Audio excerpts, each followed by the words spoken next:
Welcome again हमारे YouTube channel mission guide institute Delhi.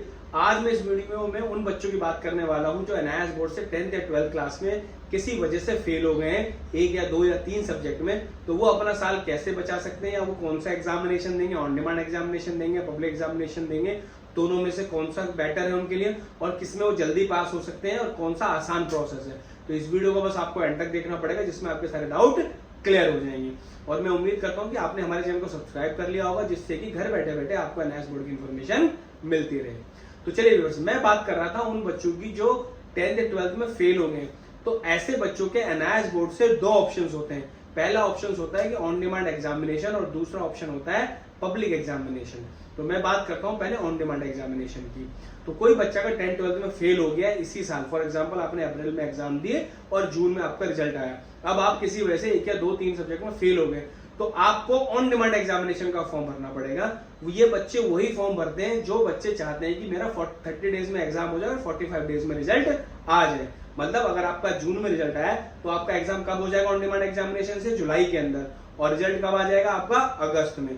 तो ये वो बच्चे भरते हैं जिनको जल्दी से किसी यूनिवर्सिटी कॉलेज में एडमिशन लेना होता है। दूसरा तरीका ये है कि ऑन डिमांड एग्जामिनेशन में कि आप इसमें जल्दी से अपने डिस्ट्रिक्ट के आसपास का कोई भी एग्जाम सेंटर ले सकते हैं अपनी चॉइस का और अपनी चॉइस से ही डेट सेट कर सकते हैं कि मुझे इस दिन एग्जाम देने जाना है। तो ये ऑप्शंस भी ऑन डिमांड एग्जामिनेशन में होता है। मैं आपको ये सलाह दूंगा कि अगर आप ऑन डिमांड एग्जामिनेशन का फॉर्म फिलअप करने जा रहे हैं तो अच्छा प्रोसेस है, थोड़ा जल्दी प्रोसेस है, लेकिन इसमें एक चीज ध्यान रखनी है कि जब आप इसका एग्जाम देने जाएं तो आप पिछले 5 इयर्स के जो प्रीवियस ऑन डिमांड एग्जाम के पेपर आए उनको सॉल्व कर लें, क्योंकि ज्यादातर ऑन डिमांड एग्जामिनेशन के अंदर प्रीवियस ईयर के क्वेश्चंस आ जाते हैं। जिस भी सब्जेक्ट का आपको पढ़ना है उसके प्रीवियस 5 ईयर या 3 या 2 इयर्स के क्वेश्चंस आप कर लें तो वही रिपीट होता है ज्यादातर और बच्चे इसमें पास हो जाते हैं। अगर आपको भी ये प्रीवियस ईयर के क्वेश्चंस या कुछ ऐसे इंपॉर्टेंट क्वेश्चन चाहिए तो आप जहां वीडियो देख रहे हैं वहां भी कमेंट करके पूछ सकते हैं अपने नाम और अपनी क्लास डाल के, या फिर जो नीचे नंबर फ्लैश हो रहा है उस नंबर पे भी आप अपने नाम और क्लास को व्हाट्सएप कर सकते हैं, जिससे कि आपको प्रीवियस ईयर के क्वेश्चन भी मिल जाएंगे जिसमें आप पास हो सकते हैं और इंपॉर्टेंट क्वेश्चन और सिलेबस भी मिल जाएगा जो आपको पढ़ना और आप ऑन डिमांड एग्जामिनेशन के अंदर जल्दी पास हो जाएंगे। अब मैं बात करता हूं दूसरे तरीके की। दूसरा तरीका क्या है? Public examination. On demand examination क्या होगा? 30 डेज में 45 डेज में आपका रिजल्ट आ जाएगा और पब्लिक एग्जामिनेशन का मतलब है 3 से 4 महीने बाद एग्जाम। यानी कि अगर आपके अप्रैल में एग्जाम हुए थे और जून में रिजल्ट आया, अब आपके एग्जाम होंगे आने वाले अक्टूबर में। इसमें एक ये फायदा होता है कि एक तो आपको 3 से 4 महीने का समय मिल जाता है और आप अक्टूबर में एग्जाम देते हैं। दूसरा फायदा इसमें ये मिलता है कि इसके अंदर जो सिलेबस आता है 50 to 60% सिलेबस आता है, 40% सिलेबस आता ही नहीं है। मतलब आपको सिलेबस भी कम पढ़ना पड़ेगा और आपको 3 से 4 महीने भी मिल जाएंगे। इस प्रोसेस में बच्चे ज्यादा पास होते हैं क्योंकि इसका सिलेबस भी कम होता है और इसका मार्किंग सिस्टम भी बहुत आसान होता है।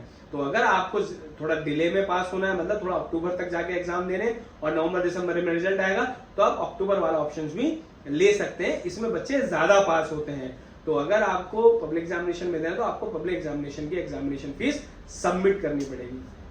फॉर्म भरते वक्त बच्चे बहुत गलतियां करते हैं। फॉर्म भरने के बाद फिर हमारे पास कॉल आता है कि सर ऐसे ऐसे हो गया। क्या प्रॉब्लम आती है? सबसे पहला देना था ऑन डिमांड एग्जामिनेशन और फीस भर दी पब्लिक एग्जामिनेशन की। चले गए थे साइबर कैफे में, उसको बोला भाई पब्लिक एग्जामिनेशन का फॉर्म भर दो, उसने भर दिया ऑन डिमांड एग्जामिनेशन का। और ऑन डिमांड का एग्जामिनेशन का वो फॉर्म भरते जिसमें मैं पास था और जिसमें मैं फेल था वो भरा ही नहीं। तो ऐसी बहुत सारी प्रॉब्लम आती है जब बच्चे फॉर्म भरवाते हैं साइबर कैफे या किसी अननोन पर्सन से, या कई बार खुद भी भर देते हैं और उनको नॉलेज नहीं होती है। तो अगर आपको प्रॉपर तरीके से एग्जाम देना, प्रॉपर तरीके से फॉर्म भरना है तो आप जरूर एक बार मिशन गाइड इंस्टीट्यूट का जो नीचे नंबर है वहां कॉन्टेक्ट करके इन्फॉर्मेशन ले सकते हैं। उसके एग्जामिनेशन फीस क्या होगी, कौन सा ऑन डिमांड एग्जामिनेशन की फीस है, कौन सी पब्लिक एग्जामिनेशन की फीस है। तो जल्दबाजी ना करें, नहीं तो साल आपका खराब हो जाएगा। इसीलिए एक बार जरूर सलाह ले लें मिशन गाइड इंस्टीट्यूट से या किसी उस आदमी से जिसको एनआईएस बोर्ड के बारे में पता हो। हम पिछले 15-20 सालों से स्टूडेंट की हेल्प करते आ रहे हैं। एनआईएस बोर्ड के अंदर 10th या 12th तो असाइनमेंट, प्रैक्टिकल और एग्जामिनेशन को लेकर, सिलेबस को लेकर, प्रीवियस ईयर क्वेश्चंस को देकर, सॉल्व क्वेश्चंस को देकर, और बच्चे हमारे गाइडेंस से पास हुए। अगर आपको भी पास होना है तो बस आपको हमसे गाइडेंस लेनी है और इस नंबर पे कॉल करके या व्हाट्सएप करके अपनी प्रॉब्लम को सॉल्व कर लेना है, या जहां भी आप वीडियो देख रहे हैं वहां जाके कमेंट में भी आप पूछ सकते हैं। ठीक है व्यूअर्स, मैं उम्मीद करता हूं कि इसके अंदर आपको पता लग गया होगा कि आपको ऑन डिमांड का फॉर्म भरना है या पब्लिक एग्जामिनेशन का फॉर्म भरना है। Thank you for watching this video. Please share that video जो और बच्चों तक की बात पहुंच जाए।